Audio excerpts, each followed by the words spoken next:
అమ్మాయిని చేసి మాకైతే గుండె అయిపోయింది. అసలు మా వల్ల కాటలేదు మేడం. ఏమైతే చూసుకోలేకుండా ఫస్ట్ పాప చూసింది. ఆ పాప కూడా అసలు బయటికి రావడం లేదు.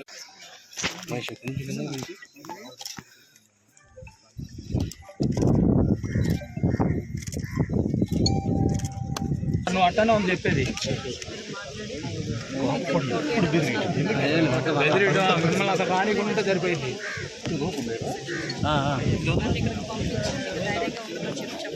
చాలా క్లియర్గా చెప్పారు. ఎట్టి పరిస్థితుల్లోని ఎవడైతే చంపాడో వారిని 48 అవర్స్ పడుతున్నారు. అందుకే ఇన్స్ట్రక్షన్స్ వచ్చినాయి, కన్ఫరెన్స్ ఇన్స్ట్రక్షన్స్ వచ్చినాయి. అందుకే నేను కూడా మీకు అన్ని విధాలా గవర్నమెంట్ అనుకుంటున్నాను. అంటే మేమేదో అమ్మాయి చనిపోయింది కదా, ఏదో మేమైతే అమ్మాయి ప్రాణాలు తీసుకొచ్చేవాళ్ళం, అమ్మాయి ప్రాణాలు తీసుకొచ్చేవాళ్ళం. కానీ ఎంతో కొంత మీకు కుటుంబానికి అమ్మాయి వెళ్ళొస్తున్నాను చెప్పొచ్చు. వాళ్ళ వాళ్ళతో మాట్లాడొస్తానమ్మా చెప్పే వెళ్ళొద్దు. ఎవరు వెళ్ళకన్నా ఒకటిగా వెళ్ళదు. అమ్మాయి భయం ఎక్కువ. మేము పంపించడం అసలు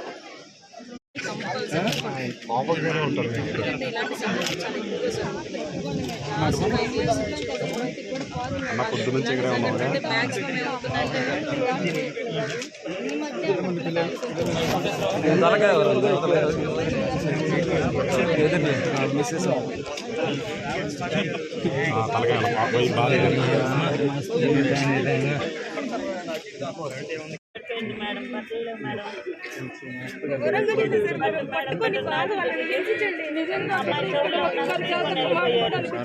అదంతా బాగా తీసుకుంటాం ఏదో పెట్టుకొని నేల తాకున్నాం.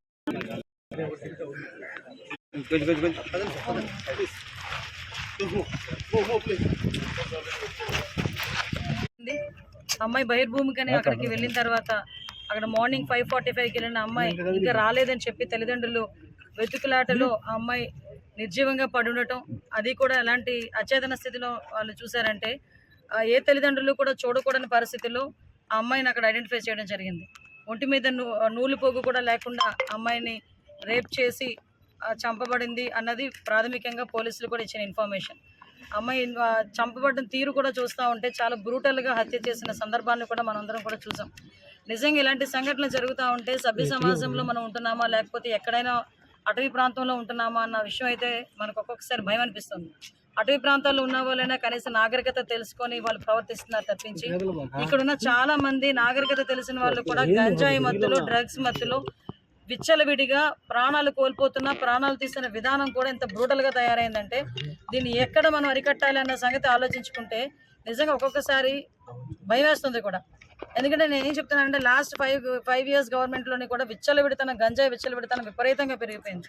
చాలామంది అమ్మాయిలు ఇదే రకంగా హత్యలు చేశారు, మానభంగాలు చేశారు, అత్యాచారాలు చేశారు, అన్నీ జరిగినాయి. ఇప్పుడు మళ్ళా అదే విధంగా ఈరోజు చీరాల మండలంలో ఇక్కడ కూడా మనకి ఆ సంఘటన జరగడం అనేది నిజంగా చాలా దురదృష్టకరం.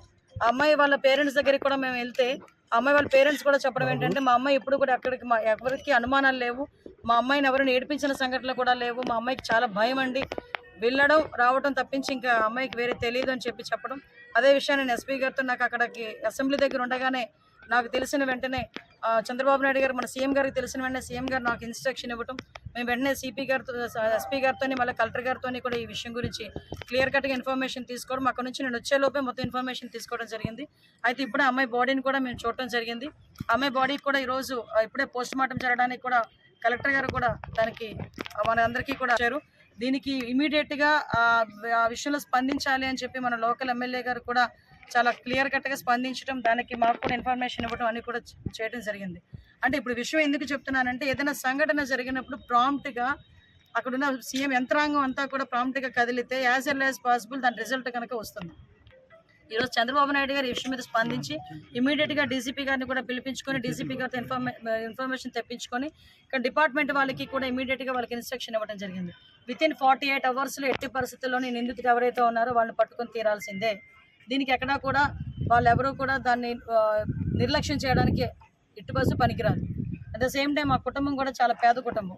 ఆ అమ్మాయి టైలరింగ్ చేసుకుని బతికి ఆ కుటుంబాన్ని పోషించుకునే పరిస్థితి అమ్మాయికి.